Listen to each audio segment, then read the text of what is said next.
Eu sou o Lucas Agra, médico infectologista, sou o presidente do Serviço de Controle de Infecção Hospitalar da Fundação Santa Lídia, e este é um projeto muito grande da Prefeitura de Ribeirão Preto, junto à Secretaria Municipal de Saúde de Ribeirão Preto, com a Fundação Santa Lídia, visando construir uma estratégia para que a gente possa enfrentar toda essa epidemia da dengue que assola todas as regiões tropicais de tempo a tempo. E é muito importante que para esta aula vocês tragam o coração de vocês com essa mensagem valiosa, que nada vale mais a pena nessa caminhada do que se importar com a história das pessoas. Afinal, tudo isso é sobre cuidar e gostar de gente. Essa mensagem é para que a gente possa ser conduzido a construir um pensamento crítico, científico, mas lotado de afeto e empatia pelas pessoas que nós somos responsáveis em salvar a vida. E essa é uma estratégia inédita que nós estamos construindo em 3 módulos. O primeiro módulo é para falar do reconhecimento clínico da dengue. É para trazer várias nuances, várias questões importantes para que todos possam entender o que realmente é a dengue.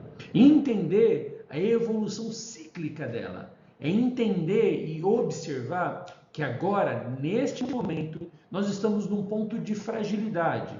Tivemos um grande número de casos no último ano e é bem provável que este ano, esse grande número de casos se repita. Assim como a gente pode ver ao longo da história que isso acaba acontecendo ano após ano. Então é muito importante que a gente possa ter estratégias que amenizem toda essa situação da dengue, muito concentrada nos países tropicais, muito concentrada nessa região intertropical, onde faz muito calor e onde chove muito, principalmente no verão. A organização do nosso sistema em Ribeirão Preto para que as pessoas possam ter mais chance de serem salvas e para que a gente possa diminuir o risco delas adoecerem de forma mais grave, foi dividida em identificar primeiro de tudo o risco endêmico, mapear as nossas fragilidades no município, construir um protocolo sistematizado, ter reuniões periódicas que nós estamos já executando há algum tempo, a criação de grupo com líderes para poder discutir em tempo real todas as situações, um time de resposta rápida à dengue, a elaboração de materiais e o treinamento para o manejo da dengue que a gente inicia agora. Até porque os óbitos provocados por dengue, eles têm de forma muito clara 3 pontos. A recorrência em áreas afetadas, como a nossa, falhas na organização do sistema, algo que a gente não quer passar, algo que toda a nossa rede está trabalhando para que não aconteça, e algo que vai depender do atendimento de vocês, que é reconhecer os casos graves. Então, baseado nessas estratégias, nós vamos lutar contra o nosso principal inimigo, que é o mosquito da dengue. O mosquito da dengue, que traz uma característica muito importante, muito significante, de que só a fêmea acaba transmitindo a doença. Doença concentrada nos trópicos, como eu falei, e com uma relação muito direta com altas temperaturas, como chuvas. Chuvas fortes, como nós temos visto na nossa região nos últimos tempos. O Aedes tem hábitos domésticos, hábitos urbanos. Ele gosta de viver próximo ao homem e ele costuma picar mais logo ao amanhecer e no final da tarde, que é quando a gente começa a ver mais mosquitos dentro da nossa casa. As fêmeas podem pôr mais de 1.500 ovos, elas colocam às vezes até em locais secos, para que depois, quando vier a chuva, estes ovos vão sofrer uma eclosão e dali surgir a larva para depois ter o mosquito. Esse mosquito infectado que vai transmitir o vírus da dengue para todos nós. E aqui a gente vai repetir o tempo todo que nós precisamos estar empenhados não só em cuidar do paciente, não só em salvar a vida do paciente, não só em atender o paciente, mas fomentar o tempo todo a erradicação desses criadouros, para que toda a população seja educada e treinada o tempo todo, que todos nós somos responsáveis para acabar com o mosquito da dengue. A dengue, que é uma doença de espectro muito amplo, ela tem uma apresentação clássica, uma febre alta, cefaleia, adinamia, mialgia, artralgia. Metade dos casos apresentam mancha pelo corpo, que tende a piorar após a febre. Tem uma característica interessante, que é o prurido. A pessoa relata que está coçando muito, geralmente isso dura 2, 3 dias e principalmente à noite. Nada melhora. Às vezes a gente tenta fazer algum antialérgico, corticoide, mas quase nada ameniza. Só depois de 2, 3 dias que espontaneamente esse prurido vai embora. É muito frequente esses pacientes apresentarem sintomas gastrointestinais, vômitos, hiporexia, diarreia, às vezes 3, 4 vezes por dia. E o que mais nos chama a atenção é o alerta que a gente precisa ter para os sinais de alarme. Esses sinais de alarme tendem a surgir entre o 3º e o 7º dia. Quando parece que a febre está indo embora, o paciente começa a apresentar esses sinais de alarme. Quais são eles? Vômitos, dor abdominal diferente, desproporcional, dispneia, sonolência, hipotermia, sangramento, derrames cavitários. Tudo isso aqui é uma representação que está acontecendo um extravasamento do líquido, que era para estar dentro dos vasos, fora do vaso.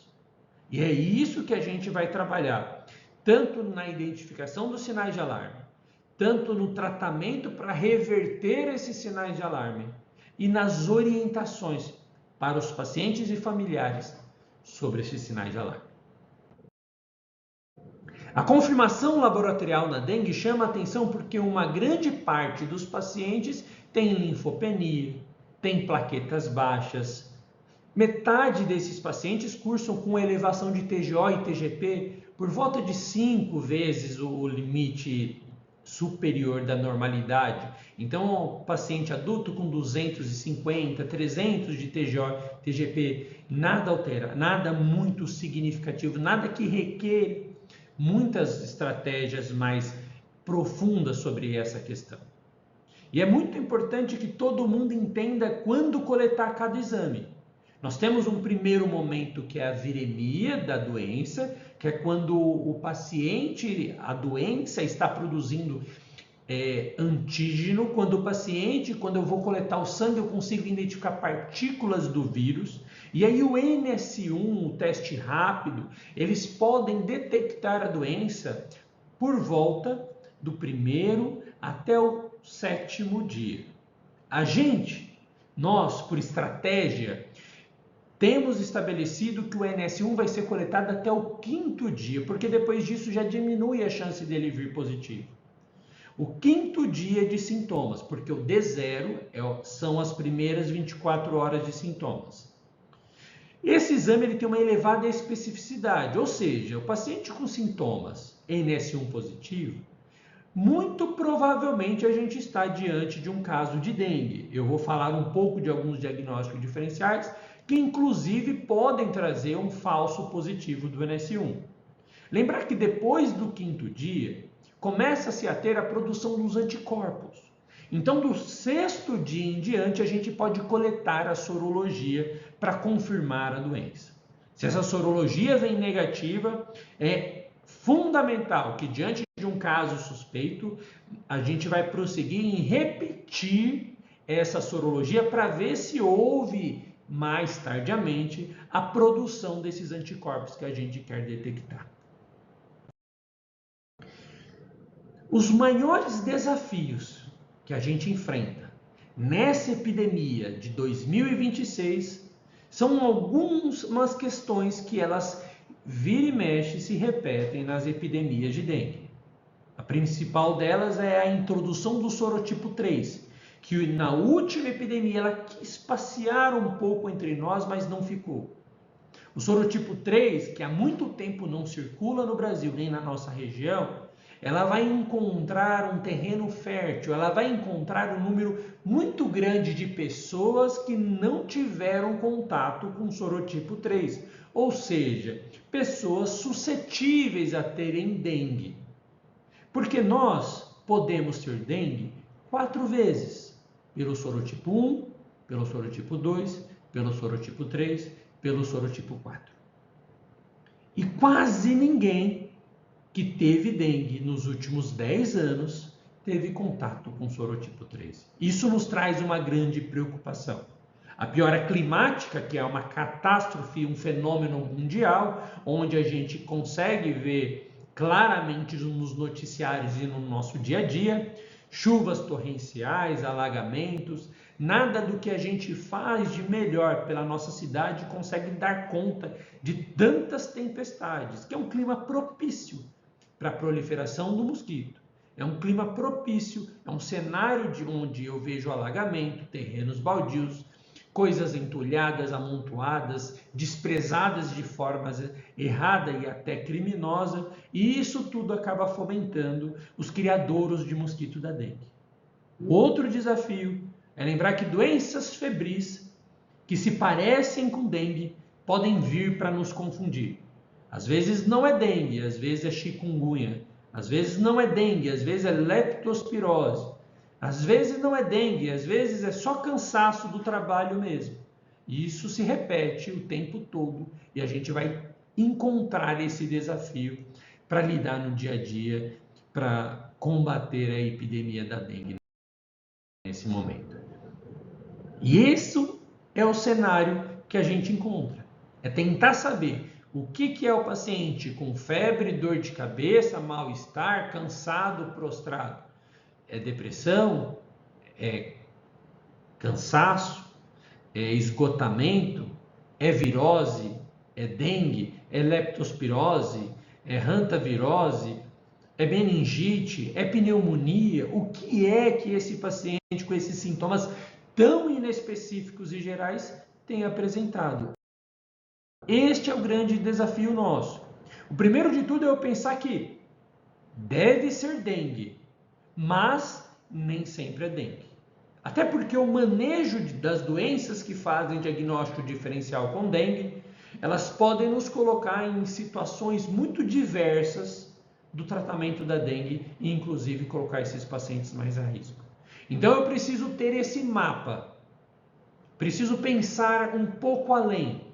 Deve ser dengue, mas nem sempre é dengue. Deixa eu tentar, dentro da anamnese desse paciente, do exame físico desse paciente, da história epidemiológica desse paciente, tentar identificar algum ponto que me leve a pensar, acho que é febre amarela, acho que é pneumonia, acho que é farmacodermia, acho que é outra doença, acho que é Covid, acho que é meningite. Eu preciso ter um leque amplo de hipóteses diagnósticas para ter o melhor manejo para os meus pacientes.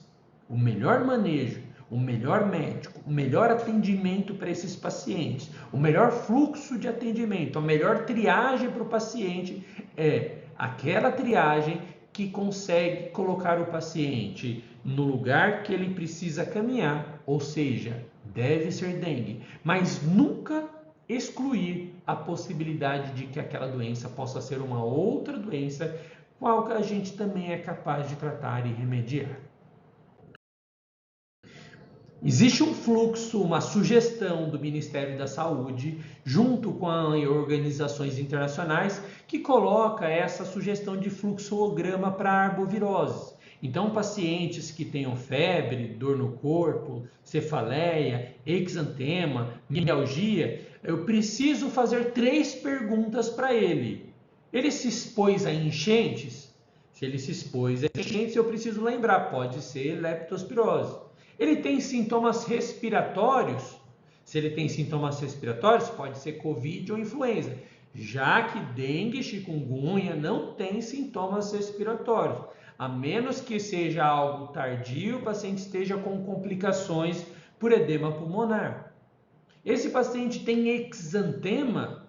Como é esse exantema? É morbiliforme cefalocaudal, esse exantema pode ser sarampo, esse paciente não é vacinado para sarampo, eu vou colocá-lo em outro algoritmo, uma vez que o sarampo tem sido identificado em alguns lugares no mundo por um abandono de uma parte da população às vacinas, antes tão seguras, tão poderosas na nossa sociedade para a prevenção das doenças e agora descredibilizada por uma grande parte da população, o qual também é papel nosso educar o tempo todo os nossos pacientes de que eles precisam completar essa vacinação que está faltante no momento oportuno dos nossos atendimentos. O diagnóstico diferencial principal acaba ficando entre dengue e chikungunya, uma vez que as doenças elas são transmitidas da mesma forma, pelo mesmo mosquito e causam praticamente os mesmos sintomas. A diferença é basicamente que o rash, o exantema no chikungunya, ela surge um pouquinho antes. A febre na chikungunya dura um pouquinho menos. Mas chama muito a atenção que na chikungunya a artralgia vem acompanhada de artrite, que não tem na dengue. A artralgia que vem no chikungunya é muito intensa, muito severa, incapacitante e ela tende a durar um pouco mais tempo. O paciente tem edema da articulação. Outro achado importante comum nos pacientes com chikungunya é a presença de conjuntivite. Lembrar então que diante de um quadro florido desse, quase indistinguível entre várias doenças, a presença de conjuntivite me leva a pensar em chikungunya, doença que vai circular junto, já que o mesmo mosquito pode transmitir as duas doenças. Muito bem, neste primeiro para o conhecimento clínico, é importante pensar que tudo é suspeito, mas que nem tudo é dengue. A gente precisa entender que o nosso inimigo é o mosquito e que todos precisam de informações. Nós precisamos investir tempo em orientar os pacientes, os familiares, de que eliminar o criadouro do mosquito é a estratégia mais importante da dengue. A gente precisa orientar quais são os sinais clínicos da doença e que outras doenças podem estar se fazendo parecer pela dengue.